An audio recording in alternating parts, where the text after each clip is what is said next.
बंधु माने 14 जुलाई 2026 मंगलवार दिन पड़ुछि आषाढ़ अमावास्या एवं एही दिन आपनकु 5टी लवंग एवं गोटे लाल लंकार ए उपायटी करबाकू पड़िबो।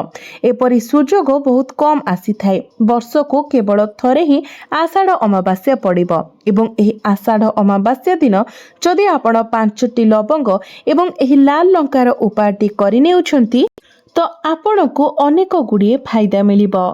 तो बंधु माने आपनकु आषाढ़ अमावास्या दिन संध्या समय ए उपायटी करबाकू पड़िबो। यह आपनक जीवन रे लागि रहिथिबा अनेक गुड़िए समस्यार समाधान करिबो। तो बंधु माने आजिर एही वीडियो रे मु आपनकु 3टी गुरुत्वपूर्ण उपाय विषय कहिबे। तो 3टी मध्यरु जे कोनोसी गोटिए को आपण ए आषाढ़ अमावास्या दिन करि परिबे जहा आपनकु अनेक गुणा लाभ प्रदान करि परिबो। तेबे बंधु माने एही 3टी जाक चमत्कार उपाय अत्यंत विशेष एवं अनन्य। तो आसंतु प्रथमटी सहित आरंभ करिबा। जदि आपण शत्रु मानक द्वारा हैरान हेउछंती जो माने निरंतर आपनकु हैरान करूछंती तेबे आपनकु 5टी लवंग एवं गोटे लाल लंका सहित एही सरल प्रतिकारटी करिबाकू पड़िबो। थरे आपण एहा कले चिंता करंतु जे सेमानंकर समस्या सृष्टि करिवार दिन शेष होईछि। सेमानंकर शक्ति अदृश्य होईछिबो। सेमाने सेमानंकर शत्रुता भूली जिवे एवं सेमानंकर अहंकार संपूर्ण भावरे भांगी जिवो। शत्रु माने हेउछंती सेही प्रकारर लोक जो माने जणे व्यक्ति को संपूर्ण भावरे नष्ट करिबाको चाहंती। थरे सेमाने काहाकू टार्गेट कले सेमाने आर्थिक क्षति व्यावसायिक विफलता दारिद्र्य एवं ऋण सृष्टि करिबा पई सेमानंकर शक्ति रे सब किछि करंती। एपरि शत्रु व्यक्ति मानकर मानसिकता एहा। एही शत्रु माने जे कोनोसी स्थान रे रही पारंती एवं सेमानंकु चिन्हट करिबा प्रायतः कष्टकर कारण सेमाने गुप्त भावरे सेमानंकर शत्रुता पोषण करंती।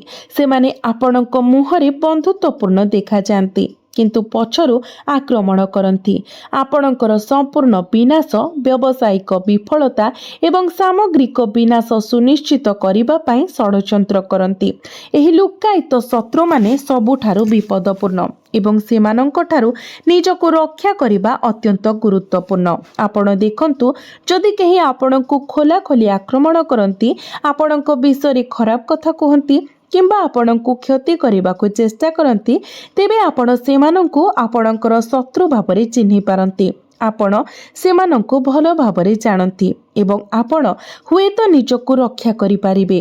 तथापि गुप्त शत्रु मानक ठारु रक्षा करिबा बहुत कष्टकर। जदि आपण बारंबार दुर्भाग्य निरंतर घरोई कलह किंबा चाकरी किंबा व्यवसायर हठात क्षति जोंठारे आपणकर उद्यम विफल हेउची यह संभव जे जने शत्रु आपणक विरुद्ध रे कला जादू व्यवहार करिछि। एपरि परिस्थिति रे भयभीत हेबार कोनोसी आवश्यकता नाही। आपणको केवल 5टी लवंग एवं गोटिए लाल लंका सहित एक छोट प्रतिकार करबाकू पड़िबो। निश्चित रुहंतु यह आपणक जीवनरु आपणकर शत्रु मानकु दूर करिदेबो एवं सेमानंकर सर्वोत्तम प्रयास सत्वे सेमाने आपणकर कोनोसी क्षति करबाकू असमर्थ हेबे। जेपरि आमे पूर्वरु उल्लेख करिछु लवंग कोनोसी साधारण मसला नहे। एहा पाखरे चमत्कारी शक्ति अछि एवं एहा दिव्य शक्ति रे परिपूर्ण। आपण हुएत लक्ष्य करिथिबे जे देवी लक्ष्मी को पूजा करिबा समय लवंग अत्यंत जरूरी। एहा बिना पूजा को असंपूर्ण बोली माना जाय थाए एवं एगुडी को भोग भाव मध्य अर्पण करा जाए। तो लवंग सह जड़ित प्रतिकार जीवन रे आश्चर्यजनक कार्य करे। एगुड़िक तुरंत फलाफल प्रदान करे जहा फल रे आपणकु हैरान करुथुबा शत्रु माने आपणक जीवनरु पछकु हटि जांती। जदि आपण रविवार दिन पड़ुथुबा मंगलवार दिन पड़ुथुबा आषाढ़ अमावास्या दिन एही 5टी लवंग एवं गोटे लाल लंका व्यवहार करी एही उपायटी करंती तेबे आपणकर शत्रु माने आपणकु पछकु चाहिबाकू मध्य साहस करिवे नाही। एहा एक निश्चित उपचार।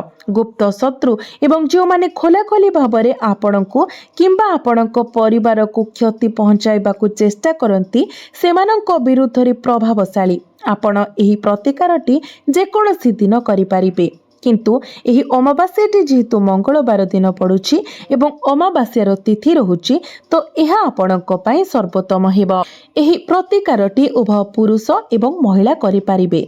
जदि आपण अनुभव करंती जे केही आपणक घरे मंत्र पकाइछि किंबा आपणक व्यवसाय को बांधी देइछि किंबा जदि परिवारर कोनोसी सदस्य अत्यधिक प्रयास करिबा सत्वे सफलता हासिल करि पारुनांती, जीवन रे स्थिरता आसी जाइछि एवं जो माने पूर्वर पछरे पड़िथिले सेमाने आपणक आगको बढ़ी जाइछंती, तेबे शत्रुर हाथ खेलुथिबो। देखंतु आमे कली जुगरे बास करूछु। आपणक खुशी एवं सफलतारे प्रकृतरे आनंदित हेउथुबा लोक पाइबा बहुत कम।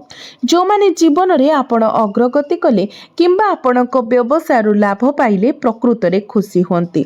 समस्ते समान मानसिकता रखि नथांती एवं समस्ते भल उद्देश्य मध्य रखि नथांती। किछि लोक अन्यर धन किंबा सफलता देखि ईर्षा पोषण करती, गभीर भावरे असंतोष अनुभव करती। केतेक समय एही ईर्षा सक्रिय शत्रुतारे परिणत हुए, जहाँ सेमानंकु आपणंकु पछरे रखिबा, आपणंकु तळकु आनिबा किंबा आपणंकु आर्थिक क्षति पहुंचाइबा पई योजना करिबाकु प्रेरणा दिए। एही प्रकारर मानसिकता एपरि शत्रु मानकर थाए। तथापि आपणक शत्रु माने जेते शक्तिशाली हुंतु किंबा आपणक व्यवसाय आपणकर किंबा आपणक घर प्रति सेमाने जेते शक्तिशाली गुप्त रीति किंबा मंत्र निर्देश देइछंती, ए सब किछि दूर होइछिबो। आपण गोटी लाल लंका एवं 5टी लवंग व्यवहार करी एही प्रतिकार करिबाकु जाउछंती। तेणु आसंतु प्रतिकार विषय आलोचना करिबा। प्रथमे आपणंकु एक लाल लंका नेबाकु पड़िबो, विशेष करी जेउथिरे डेम्फ लागि रहिछि। एहा एक ताजा लंका हेबा उचित, ताजा जहा संपूर्ण भावरे फ्रेश थिबो। एहा जेमिति नष्ट किंबा क्षतिग्रस्त किंबा भंगा हेबा उचित नहे। आपणंकु संपूर्ण अक्षत लाल लंका आवश्यक। यह सहित आपणंकु 5टी लवंग नेबाकु पड़िबो। एही लवंग गुड़िक मध्य संपूर्ण हेबा उचित, भंगा किंबा क्षतिग्रस्त लवंग व्यवहार करंतु नाही। तापरे आपणको एक कला कलम किंबा मार्कर मध्य आवश्यक। थरे आपणको पाखरे लवंग एवं लाल लंका मिली गले आपणको घरर एक कोठरी किंबा एपरि स्थान रे बसंतु जेउठारे एही प्रतिकार करिबा समय केही आपणको विरक्त किंबा बाधा देबे नाही। आपणको एही संपूर्ण प्रक्रिया को सतर्कतार सहित करिबाको पड़िबो। वर्तमान एही समस्त जिनिस सहित रूम रे बसंतु, केही आपणको विरक्त न करिबा पई आपण द्वार बंद करि पारिबे। आपण एही प्रतिकारटी भूमि उपरे किंबा अन्य कोनोसी स्थान रे बसी करि पारिबे, किंतु भूमि उपरे बसी करिबा सर्वोत्तम बोली माना जाए। आपणक पाखरे थिबा लाल लंका नियंतु, प्रथमे एहाको उठांतु एवं कला कलम किंबा मार्कर व्यवहार करी एथिरे लिखंतु। जदि आपण आपणक शत्रुर नाम जानती, तेबे आपण 3टी नाम लिखि पारिबे। जदि आपणकर 3 रु अधिक शत्रु अछंती, तेबे निर्दिष्ट नाम बदल रे केवल शत्रु शब्द लिखंतु।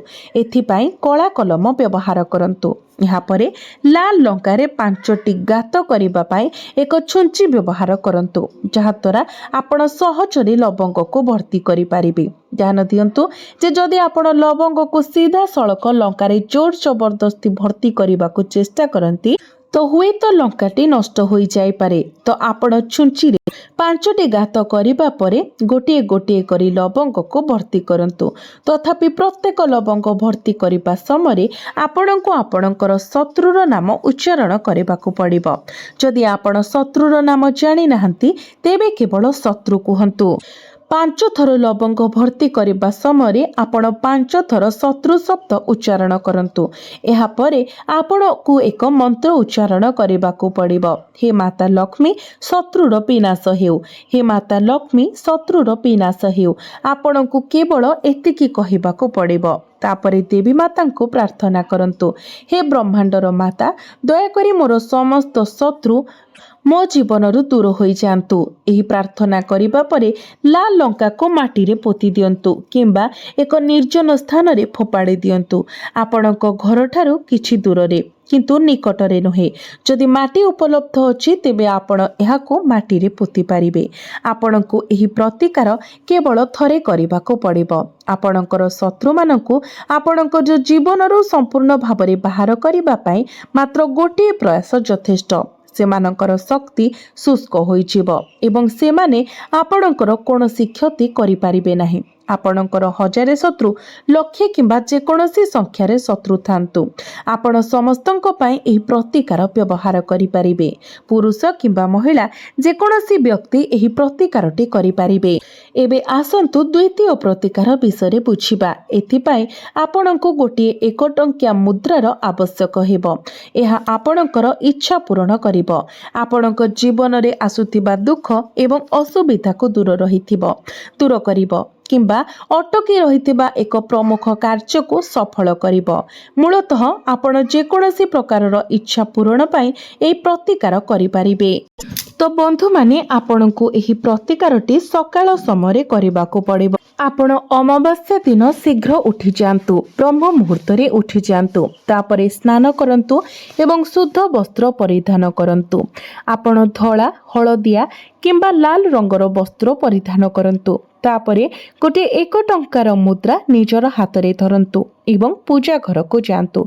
तापरे से एक टंकिया मुद्रा को मां लक्ष्मींकर पाद तले रखि दियंतु एवं यथाविधि आपणकर सकाळर पूजा समापन करंतु। तापरे मां लक्ष्मी एवं श्रीहरि विष्णु सम्मुख रे एक घियर दीप चालंतु। तापरे से एक टंकिया मुद्रा को आपणकर हाथ रे धरी आपण 11 थर मां लक्ष्मींकर बीज मंत्र ओम महालक्ष्मी नमः 11 थर जप करंतु।